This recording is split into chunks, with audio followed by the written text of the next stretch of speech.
একাত্তরের মুক্তিযুদ্ধই রাষ্ট্রের মূল ভিত্তি, এ নিয়ে কোনো ছাড় নয় বলে মন্তব্য করেছেন বিএনপি মহাসচিব মির্জা ফখরুল ইসলাম আলমগীর। সংস্কারের দোহাই দিয়ে নির্বাচনে দেরি না করার আহ্বান জানান তিনি।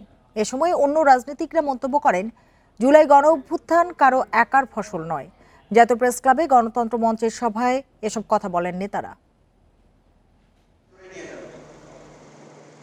জুলাই অভ্যুত্থানে পুলিশি হামলা ও নির্যাতনের প্রতিবাদে এই সভার আয়োজন।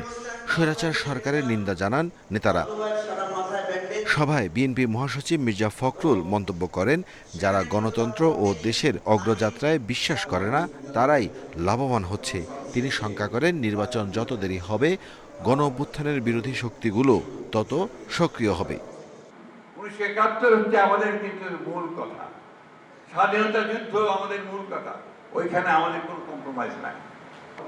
আমরা একটা নিরেট উদারপন্থী গণতান্ত্রিক রাজনৈতিক দল, আমরা কোনো বিপ্লবী দল নই। আমরা বিপ্লব করে ক্ষমতায় যাওয়ার মতো আমাদের কোনো সামর্থ্য নেই এবং সেই ইচ্ছাও নেই। রাজনৈতিক দলগুলোর সাথে আলোচনা করে সমস্যা সমাধানের তাগিদ দেন নেতারা। দ্রুত নির্বাচনের দাবিও জানান।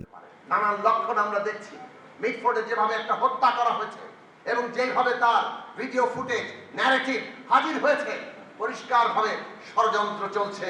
জাতি যে এক বুক আশা নিয়ে তাদের প্রতি একটা আনন্দ ভালোবাসা নিয়ে অভ্যুত্থানের পরে তাদেরকে দায়িত্ব দিয়েছিল 11 মাসে, যদি আপনি বলেন যে 10-এর মধ্যে তাদেরকে কত দেবেন, আমি 4-5 দেব তাদেরকে। এই গণ অভ্যুত্থান ফ্যাসিবাদ বিরোধী সকল রাজনৈতিক দলের হাত থেকে সরে গিয়ে মুষ্টিমেয় কিছু রাজনৈতিক হাতের দলের কাছে বা গোষ্ঠীর কাছে এটা সীমাবদ্ধ হয়ে পড়ুক।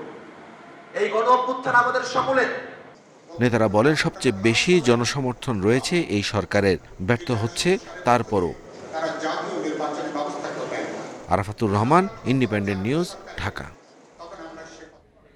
গণতন্ত্র ফেরাতে ফেব্রুয়ারির মধ্যে নির্বাচন দেওয়ার আহ্বান জানান বিএনপির স্থায়ী কমিটির সদস্য আমির খসরু মাহমুদ চৌধুরী। দুপুরে চট্টগ্রামের লেডিস ক্লাবে এক অনুষ্ঠানে কথা বলেন তিনি। জানান, সংস্কার ও জাতীয় সনদ নিয়ে যা বলা হচ্ছে তা ঠিক আছে। এসব নিয়ে যতটুকু ঐকমত্য হয়েছে তার ভিত্তিতে ফেব্রুয়ারির মধ্যে নির্বাচন করতে হবে। রাষ্ট্রের যে পরিবর্তনের কথা বলা হচ্ছে সেটি করবে জনগণের ভোটে নির্বাচিত সরকার। এটি অন্তর্বর্তী সরকারের কাজ নয়। যতটুকু ঐক্যমত হবে তার বাইরে সময় নষ্ট না করে আমাদের তারেক রহমান সাহেবের সাথে ডক্টর ইউনূসের যে মিটিং হয়েছে লন্ডনে, যেখানে আমি নিজে উপস্থিত ছিলাম, সেখানে ফেব্রুয়ারির প্রথমার্ধে নির্বাচনের মাধ্যমে বাংলাদেশের জনগণের মালিকানা আমরা ফিরিয়ে দিতে চাই। কক্সবাজারে চকরিয়ায় এনসিপির ফাঁকা সমাবেশ মঞ্চে ভাঙচুর করা হয়েছে। শনিবার কক্সবাজার শহরে জুলাই পদযাত্রা উপলক্ষে আয়োজিত সমাবেশ স্থলে এ ঘটনা ঘটে। এই জন্য স্থানীয় বিএনপি কর্মীদের বিরুদ্ধে অভিযোগ করেছে এনসিপি। এদিকে কারো পিআর বোঝাবুঝিতে সংস্কার আটকে থাকবে না বলে মন্তব্য করেছেন এনসিপির আহ্বায়ক নাহিদ ইসলাম। দুপুরে কক্সবাজারে পাবলিক লাইব্রেরি চত্বরে শহীদ দৌলত ময়দানে তিনি কথা বলেন। এ মাসের মধ্যে জুলাই ঘোষণাপত্র ও সনদ দেওয়ার দাবি জানান তিনি। বলেন, দেশে আর কোনো সন্ত্রাসীদের প্রশ্রয় দেওয়া হবে না। ফ্যাসিস্ট আমলে কক্সবাজার সহ সারা দেশ সন্ত্রাসীদের অভয়ারণ্যেও হয়ে উঠেছিল। জুলাই অভ্যুত্থানে দেশে গডফাদার তন্ত্রের অবসান হয়েছে বলেও মন্তব্য করেন নাহিদ।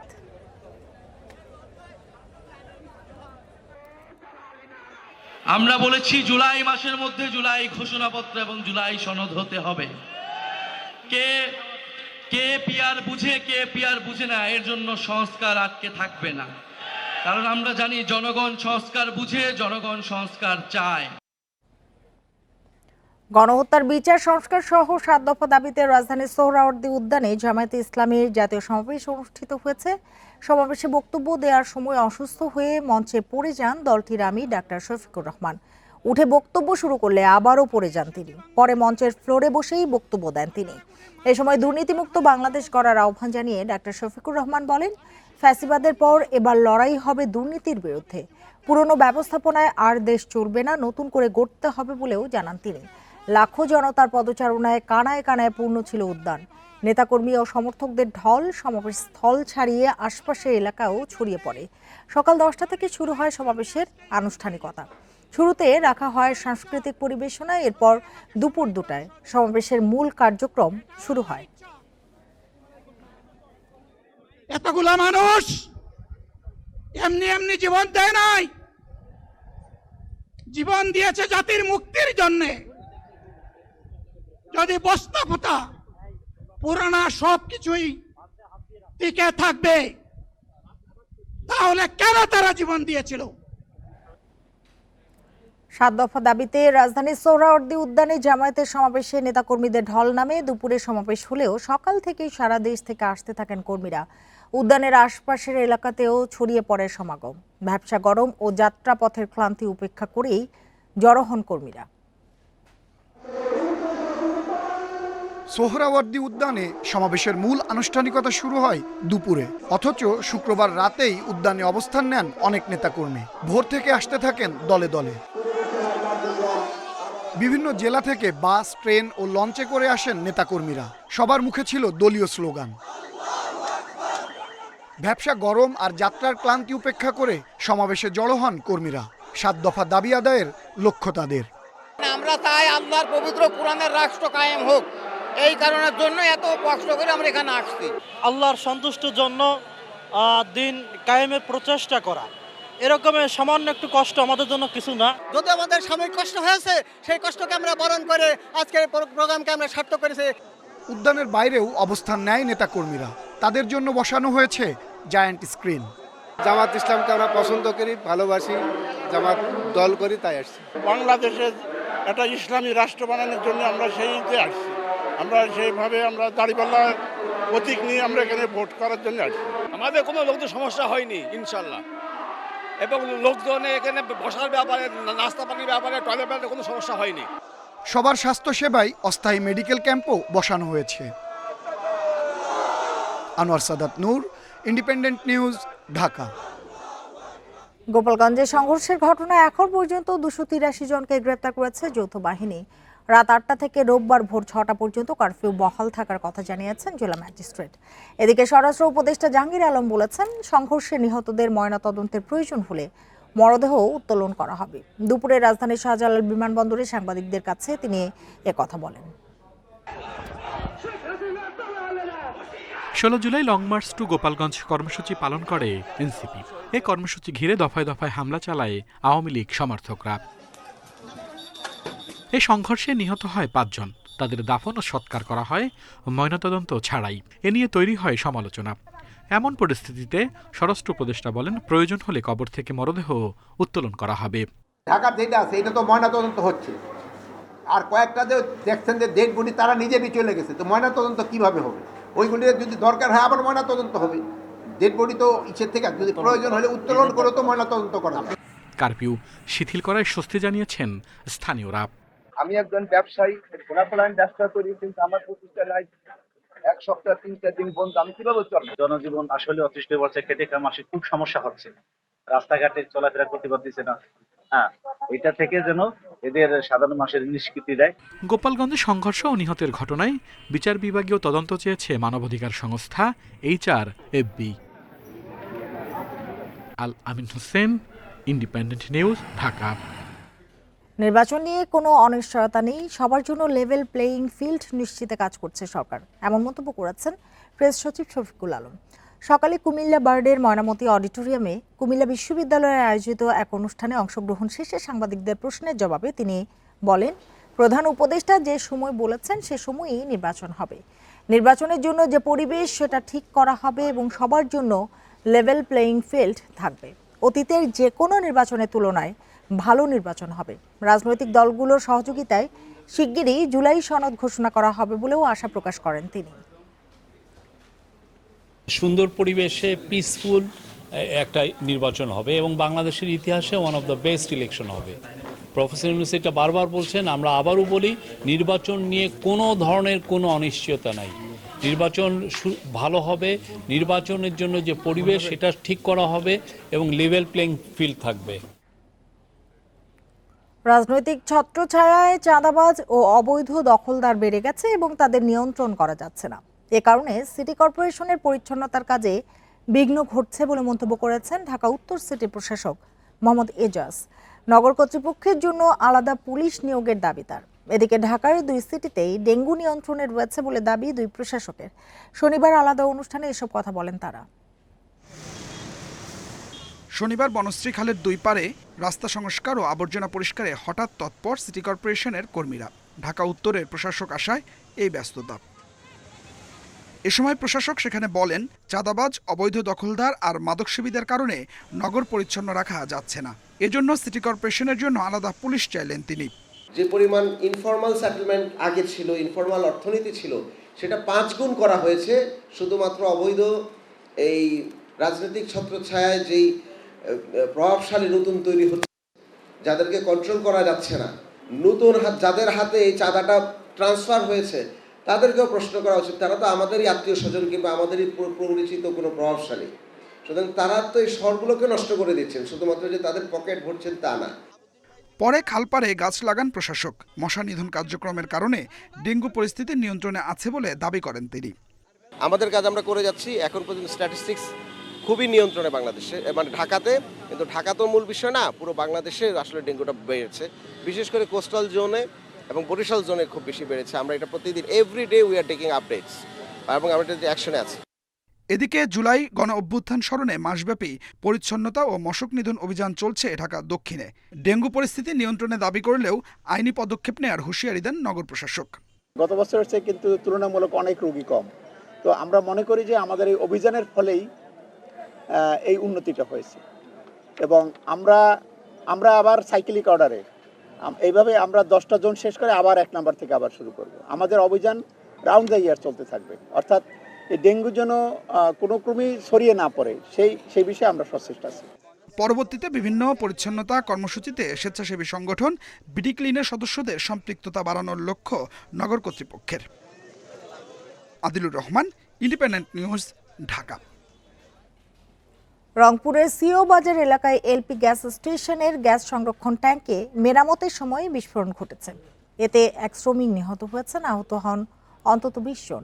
এ সময় 20টি যানবাহন ক্ষতিগ্রস্ত হয়। ফায়ার সার্ভিস বলছে, গ্যাস সংরক্ষণ ট্যাঙ্ক রক্ষণাবেক্ষণ না হওয়ায় এ দুর্ঘটনা ঘটতে পারে। রংপুর মহানগরের LPG auto gas and conversion সেন্টারে লিকেজ ধরা পড়ে 1 সপ্তাহ আগে। এতে বন্ধ ছিল গ্যাস সরবরাহ। শনিবার দুপুরে মেরামত করতে যান 6 শ্রমিক। এক পর্যায়ে হঠাৎ বিস্ফোরণে কেঁপে ওঠে পুরো এলাকা। এ সময় পাম্পের কাউন্টার, বেশ কিছু যানবাহন, কয়েকটি দোকান এবং বসতবাড়ি ক্ষতিগ্রস্ত হয়। সামনের সড়ক দিয়ে যাওয়ার সময় একটি বাসের গ্লাসও ভেঙে পড়ে। আসে দেখতেছি যে এখানে ধুমার মতো উঠতেছে, তখন মনে করলাম যে গ্যাস পাম্প বিস্ফোরণ হয়েছে। গ্যাস পাম্প আসে দেখি যে অবস্থা বিশাল, মানে ছেড়ে বের অবস্থা, যা গাড়ি করে গ্লাসগুলো সব ভাঙে গেছে। আমরা এসে দেখলাম যে এই পিছনে গাড়ি, এই মানে রাস্তার কিছু গাড়ি মোটামুটি ক্ষতিগ্রস্ত হয়েছে। পুলিশ, সেনাবাহিনী ও ফায়ার সার্ভিসের 4টি ইউনিট ঘটনাস্থলে যায়। গুরুতর আহত অন্তত 20 জনকে উদ্ধার করে নেওয়া হয় রংপুর মেডিকেল কলেজ হাসপাতালে। সেখানে মারা যান 1 জন। ধারণা করা হচ্ছে, গ্যাস ট্যাঙ্কের লিকেজ মেরামতের সময় অতিরিক্ত চাপে বিস্ফোরণ ঘটে। আসে ঘটনাস্থলে পৌঁছে দেখি আগুন, অগ্নিকাণ্ড নাই, তবে যে গ্যাসের ওদের যে ট্যাঙ্কার ছিল, যেটা এলপিজি ট্যাঙ্কারটা বিস্ফোরণ করেছে। বিস্ফোরণ করে আশেপাশে অনেক বাড়িঘরে জানলা দরজা এবং পাম্পেরও অনেক ক্ষতিগ্রস্ত হয়েছে। পুলিশ বলছে, নিরাপত্তার ঘাটতির কারণে দুর্ঘটনা হতে পারে। ফায়ার সার্ভিসের পাশাপাশি প্রশাসনের পক্ষ থেকে তদন্ত কমিটি গঠন করা হবে। আসার পরে জানছি যে 1 জন নিহত হয়েছে আর কয়েকজন আহত হয়েছে। আমরা ব্যবস্থা করছি যে হাসপাতালে প্রেরণ করার জন্য। সেনাবাহিনী আসছে, আমরা এটা সবাই মিলে সরে দিচ্ছি, গাড়ির লিস্ট হচ্ছে। নিহত সেলিম রেজা গ্যাস স্টেশনটির লিকেজ মেরামতের জন্য গিয়েছিলেন। তার বাড়ি টাঙ্গাইলের নাগরপুরে। Independent News. বৈশ্বিক চ্যালেঞ্জ মোকাবিলা করে দেশকে এগিয়ে নেওয়ার তাগিদ দিয়েছেন সেনাবাহিনী প্রধান জেনারেল ওয়াকারুজ্জামান। দুপুরে মিরপুর সেনানিবাসে military institute of science and টেকনোলজিতে আয়োজিত এক অনুষ্ঠানে কথা জানান তিনি। এর আগে mechanical engineering and applied science বিষয়ক তৃতীয় আন্তর্জাতিক সম্মেলনের সমাপ্তি অনুষ্ঠানে 5টি ক্যাটাগরিতে 5 জনকে পুরস্কার দেন সেনাপ্রধান। বলেন, মানবিক ও ভালো মানুষ না হলে দেশের উন্নতি সম্ভব নয়। শৃঙ্খলা মেনে চললে দেশই লাভবান হবে। উন্নয়নের জন্য প্রকৌশল শিক্ষার গুরুত্ব অপরিসীম।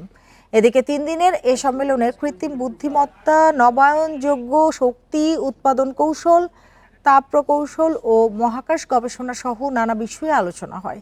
এতে যুক্তরাষ্ট্র, যুক্তরাজ্য, কানাডা, চীন, জাপান ও বাংলাদেশ সহ বিভিন্ন দেশের খ্যাতনামা গবেষক ও পেশাজীবীরা অংশ নেন।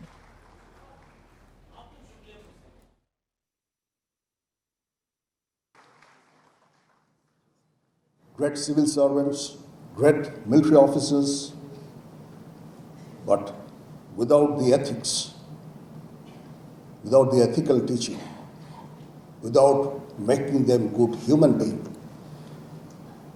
country will not be benefited.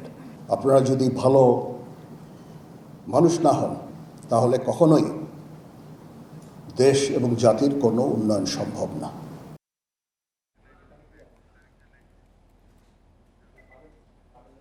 July গণঅভ্যুত্থানের শহীদদের স্মরণে মাসব্যাপী কর্মসূচির অংশ হিসেবে স্মরণ সভার আয়োজন করেছে বেসরকারি বিশ্ববিদ্যালয় ছাত্রদল। সেখানে বক্তব্য রাখছেন বিএনপির ভারপ্রাপ্ত চেয়ারম্যান তারেক রহমান। আমরা সরাসরি চলে যাচ্ছি সেখানে। জনগণের রায়, জনগণের আস্থা এবং বিশ্বাস। আমি আমার বিভিন্ন বক্তব্যে বারবার একটি কথা বলি এবং সেটি হলো, দেশে জনগণের রাজনৈতিক ক্ষমতায়ন নিশ্চিত করা না গেলে আমাদের কোনো আয়োজনই শেষ পর্যন্ত কিন্তু কোনো কাজে আসবে না, টেকসই হবে না। এই উপস্থিতিবৃন্দ, সাম্প্রতিক সময়ে দেশে সংঘটিত কিছু নৃশংস এবং অনাহত ঘটনা জনমনে অন্তর্বর্তীকালীন সরকারের সক্ষমতাকে ক্ষেত্র বিশেষে কিছু প্রশ্নবিদ্ধ করেছে।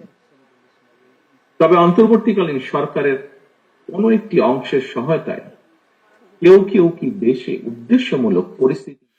আমি আমার বিভিন্ন বক্তব্যে বারবার একটি কথা বলি এবং সেটি হলো, দেশে জনগণের রাজনৈতিক ক্ষমতায়ন নিশ্চিত করা না গেলে আমাদের কোনো আয়োজনই শেষ পর্যন্ত কিন্তু কোনো কাজে আসবে না, টেকসই হবে না।